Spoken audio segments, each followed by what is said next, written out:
네, 급변하는 부동산 시장 속에서 빠른 진단과 정확한 분석으로 투자의 기본기를 다져보는 시간입니다.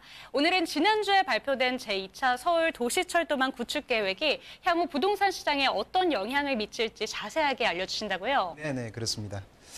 서울시 도시철도망 구축 계획은 철도망이라는 것이 상당히 사실은 중요한 부분 중에 하나입니다. 왜냐하면 철도망의 역세권이라는 것 자체가 이제 내재 가치를, 부동산 자체의 내재 가치를 굉장히 올릴 수 있는 요소인데요.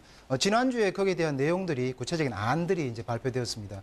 그래서 이제 서남권이나 서울에 또는 서부권이나 또는 강북권에 소외된 지역 쪽으로 해가지고 경전철 중심으로 해서 역들이 들어가게 되는데, 여기에 대한 내용을 한번 상세히 살펴보시면서 그동안 이제 가치가 좀 미반영됐던 지역들이 선점하신다고 하면 재테크에 많은 도움 되시리라고 생각하고요. 시작하도록 하겠습니다. 네, 어쨌든 서울시 도시철도 전체적인 이제 현황을 조금 말씀드리면 총 연장은 한 473km 정도 되고요. 일일 약 800만 명이 이용할 정도로 굉장히 이용량이 많죠. 그다음 1년 약 29억 명이 수송이 되고요. 수송 분담률 같은 경우도 한 40% 가까이 되기 때문에 향후에서 서울뿐만 아니고 어쨌든 도시철도망이 들어가거나 또는 외곽에 들어가는 역세권에 대한 관심을 늘 가질 필요가 있다, 이렇게 말씀을 드리겠습니다. 좀 말씀을 드리게 되면 제2차 현재 서울시 도시철도망 구축 계획은 현행 안으로 확정이 되어 있는 상태고요. 구체적인 주민 설명회나 공청회를 거쳐서 본격적으로 내년부터 시행될 예정인데요. 기본적으로 2028년까지 짓는 걸 목표로 하고 있습니다. 그중에 가장 눈에 띄는 부분이 강북 횡단선이라고 할 수 있는데요. 뒤쪽에 자세히 말씀드리고요. 전체 노선은 10개 노선 정도가 추진이 되고 있습니다.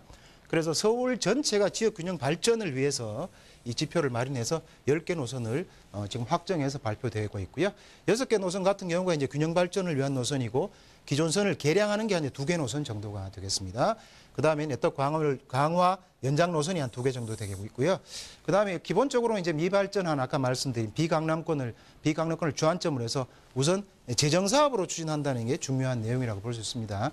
왜냐하면 기존에 이제 민자를 하니까 잘 추진이 안 됐기 때문에, 재정 사업을 한다는 말은 세금으로 하기 때문에 결국은 추진이 본격적으로 될 수 있다, 이렇게 말씀을 드리겠습니다. 그 다음에 이제 4호선 급행화든 지자체 최초로 기존 노선 개량하는 사업도 있겠는데요.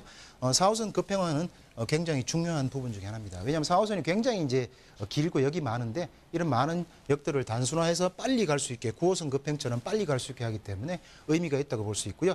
이렇게 진행이 되면 신규 수혜자가 한 40만 명 정도가 수혜가 발생을 하고요. 통행 시간은 한 15% 정도 줄어들게 되겠고요. 그 다음에 10분 내 철도 서비스를 이용할 수 있는 경우도 75%까지 늘어난다고 볼 수 있겠습니다. 향후의 절차는 이제 시의회 의견을 청취하고, 그 다음에 국토교통부 승인 신청 예정으로 해서 연말까지 확정이 되면 2020년부터 시행될 것으로 예정이 되고 있습니다. 그럼 전체 내용을 간략하게 한번 보시고 구체적 내용을 조금씩 훑어보도록 하겠습니다. 도시철도망 구축 계획의 전체 내용을 보시게 되면 말씀드린 대로 지금 눈에 띄는 노선 자체가 강북 횡단선입니다. 이 강북 횡단선 자체는 전체적으로 강북을 횡단하는 노선입니다. 그래서 면목선까지 이어지는 노선인데요. 이 노선 자체는 우리가 기존에 강남에 있는 9호선과 맞먹을 정도의 효과가 있는 노선으로 이해를 할 수가 있겠습니다. 그래서 이 9호선, 이 강북 횡단선이 들어오는 역들에 대한 관심은 꼭 가지셔야 되겠습니다. 가지시고 더블 역세권이 되는 지역이나 더블 역세권이 되지 않더라도 소외되었던 지역에 여기 들어가는 지역은 관심을 가지시면 내재 가치가 향상되는 현상을 보실 수 있겠고요. 그 다음에 이제 두 번째는 서부선이 있습니다. 서부선 같은 경우는 여의도를 통과를 하기 때문에, 여의도를 통과한다는 말은 대규모 업무지 단지를 통과한다고 볼 수 있습니다. 업무단지를 통과하기 때문에 업무전지를 통과하는 지역에 대한 관심도 중요하겠지만, 그 이전에 역이 없어서 이 업무단지를 행할 수 있는 또는 강북쪽이나 강남 쪽에 해당되는 지역을 보시면 좋겠는데요. 그중에 이제 역이 없었던 명지대 뭐 이런 쪽도 유념해 주시면 나중에 이제 많은 도움이 되실 거라 생각이 됩니다. 그 외에도 이제 면목선이나 5호선 직결화라든가, 그다음 서부선 남북 연장이라든가 난곡선, 목동선 이런 형태로 구성이 되어 있습니다. 그럼 전체적으로 이제 10개 노선인데요. 개략적으로 한번 훑어보시겠습니다. 먼저는 이제 강북 횡단선이 있습니다. 강북 횡단선은 기본적으로 목동에서 청량리 가는 구간으로 되어 있고요. 전체 노선 중에서는 가장 깁니다. 25.72km가 되겠고요. 2조 예산도 가장 많이 들어가는 노선이라고 볼 수 있겠습니다. 그 다음 이제 우이신설 연장선은 연장선이기 때문에 생각하시고요. 그 그다음 면목선 같은 경우는 청량리에서 신내동 가는 노선인데요. 나중에 강북 횡단선과 같이 묶여서 진행이 되기 때문에 서쪽에서 동쪽까지 하나의 라인으로 연결되는 아주 중요한 라인이라고 볼 수 있겠습니다. 그다음 난곡선 같은 경우 이제 보라마이 공원 쪽에서 난항동으로 연결되는 노선이고요. 목동선은 이제 신월동에서 당산역이고요. 그다음에 처음에 말씀드린 강북 횡단선하고 서부선도 굉장히 의미 있는 노선이다 말씀드릴 수 있는데요. 서부선 같은 경우는 세절에서 서울대 입구지만 중간에 아까 말씀드린 대로 업무지구 여의도를 통과해서 여의도에 여기 3개 들어오게 되어 있습니다. 그래서 업무지구를 통과하는 노선이기 때문에 강북 라인인데요. 중요한 노선이라고 볼 수 있겠고요. 그다음에 연계 연장선은 별도로 이제 체크를 하시고요. 그다음에 기존선 중에서는 이제 4호선 급행화가 되기 때문에 9호선처럼 급행 노선을 타시게 되면 가까워지니까 강북 쪽에 멀리 있는 쪽에서 이것도 마찬가지 업무나 내용적으로도 가까워지는 빨라지는 효과가 있기 때문에 의미 있는 노선이다 이렇게 볼 수 있겠습니다. 신경 쓰셔야 되고요. 그다음에 이제 5-5호선 직결호가 있습니다. 5호선 자체 직결하는 노선도 기존에 없던 노선 중에 직결을 해서 좀 더 가깝게 나가는 노선이기 때문에 의미 있는 노선이다 이렇게 말씀드리겠습니다. 예, 그다음에 이제 말씀드린 대로 균형 발전을 위해서 선도 지역에 강북 횡단선과 서부선 관심을 가지셔야 되겠죠. 그다음 강북 횡단선은 말씀드린 대로 전체적인 목동에서 청량리 가는 아주 긴 노선인데요. 뒤쪽에서 세부적으로 말씀을 드리겠습니다. 그다음에 기존 계획 노선 중에 재정사업으로 다시금 진행되는 민자의 정사업으로 진행되는 이런 노선들도 진행이 되고 있기 때문에 면목선이나 목동선, 난곡선 그중에서도 말씀드린 것처럼 면목선 자체가 강북 횡단선하고 연계가 된다. 그래서 한 라인으로 이해를 하시고 보시면 좋을 것 같습니다. 그다음 4호선 급행화도 말씀드린 것처럼 4호선 급행화는 전체적으로 짧아진다. 그 노선을 꼭 관심을 가지셔가지고 특히나 이제 아무래도 강북 쪽에 계신 이쪽에 우리가 좀 멀죠? 그러다가 좀 아시는 것처럼 이 위쪽 강북선 끝쪽으로 해가지고 현재 진접까지 가게 되기 때문에 효과는 진접에서 아랫부분까지 이루어지기 때문에 이 이루어졌던 아무래도 미반영됐던 소외됐던 이 지역들이 빨리 서울 중심으로 올 수 있다. 이런 면을 이해하셔야 되겠습니다. 그래서 이 내용도 4호선 급행화도 굉장히 중요하다 말씀을 드리겠습니다.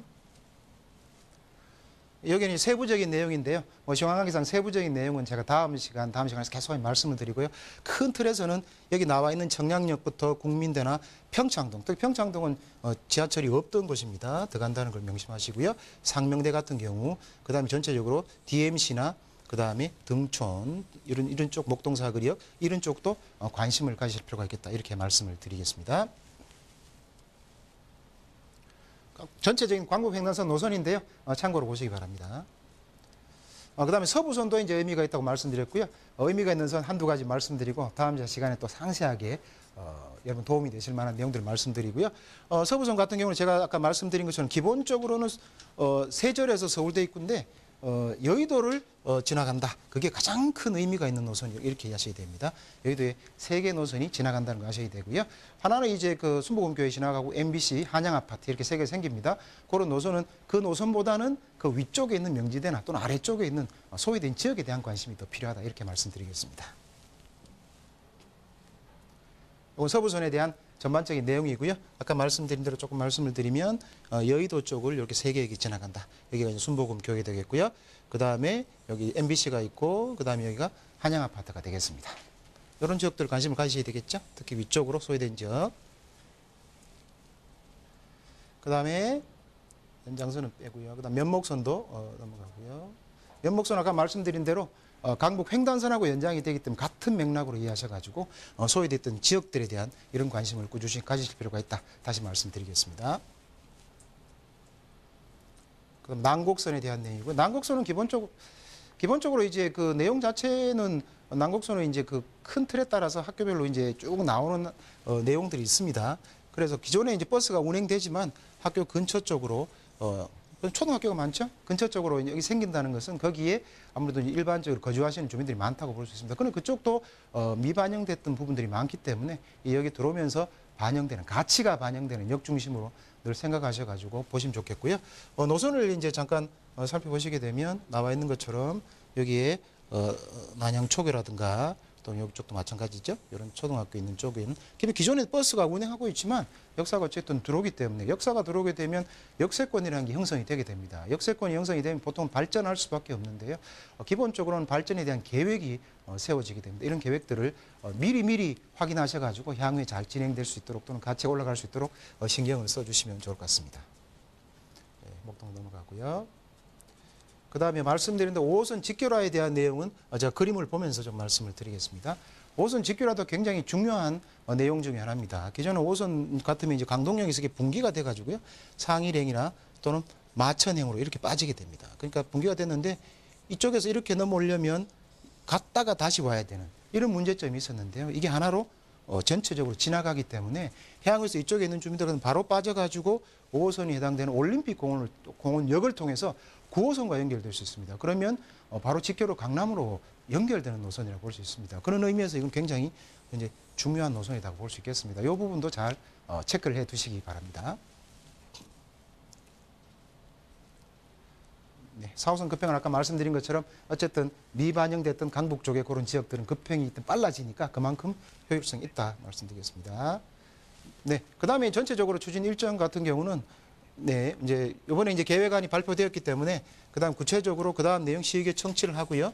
주민 설명회 과정이 있고요. 4월 정도에 확정하고 승인 신청이 있으면 하반기 내에 확정이 될 수 있습니다. 그래서 하반기 이런 진행 과정을 이해하셔가지고 그 시간이 될 때마다 어떤 현상들이 지금 나냐를 관찰하셔가지고 그런 지역에 관심을 가지시면 재테크에 많은 도움이 되시리라고 확신합니다.